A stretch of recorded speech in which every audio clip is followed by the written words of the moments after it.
Put God first. Put God first in everything you do. Everything that you think you see in me, everything that I've accomplished, everything that you think I have, and I have a few things, everything that I have is by the grace of God. Understand that. It's a gift. I was sitting in my mother's beauty parlor, and I'm looking in the mirror, and I see behind me this woman under the dryer. And every time I looked up, she was looking at me, just looking me in the eye. And I didn't know who she was, and I said, she said, somebody give me a pen, give me a pencil. I have a prophecy. March 27, 1975. She said, boy, you are going to travel the world and speak to millions of people. Now, mind you, I was flunked out of college. I'm thinking about joining the army. I didn't know what I was going to do. And she's telling me I'm going to travel the world and speak to millions of people. Well, I have traveled the world. And I have spoke to millions of people. But that's not the most important thing, the success that I had. The most important thing is that what she taught me and what she told me that day has stayed with me since. I've been protected. I've been directed. I've been corrected. I've kept God in my life and it's kept me humble. I didn't always stick with him, but he always stuck with me. So stick with him in everything you do. If you think you want to do what you think I've done, then do what I've done and stick with God. Number 2, fail big. That's right. Fail big. Today's the beginning of the rest of your life, and it can be very frightening. It's a new world out there. It's a mean world out there, and you only live once. So do what you feel passionate about. Take chances. But don't be afraid to go outside the box.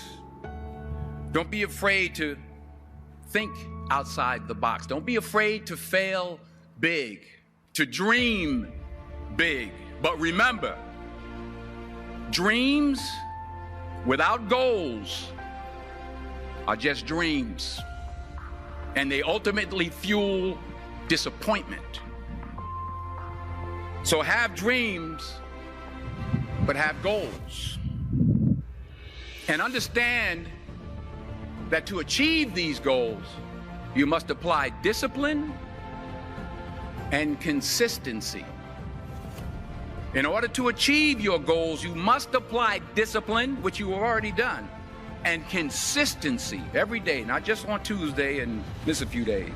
You have to work at it every day. You have to plan every day. You've heard the saying, we don't plan to fail, we fail to plan. Hard work works. Working really hard is what successful people do.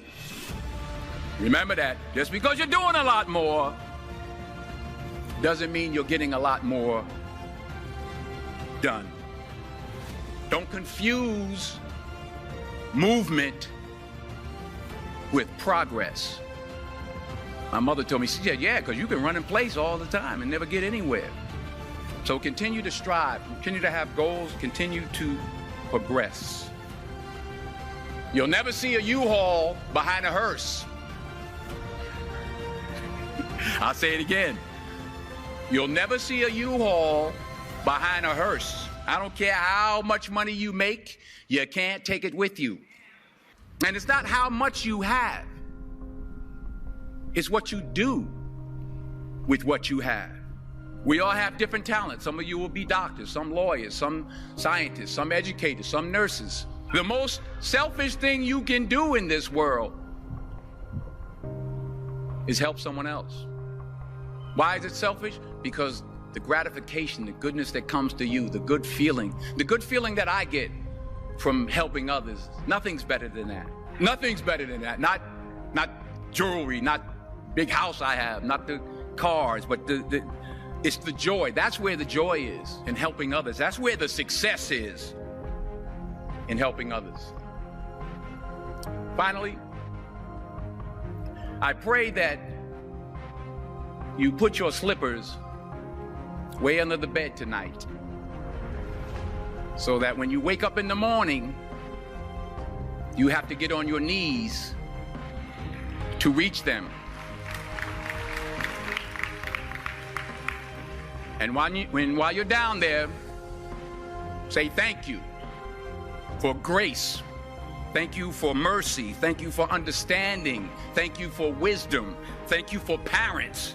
Thank you for love. Thank you for kindness. Thank you for humility. Thank you for peace. Thank you for prosperity.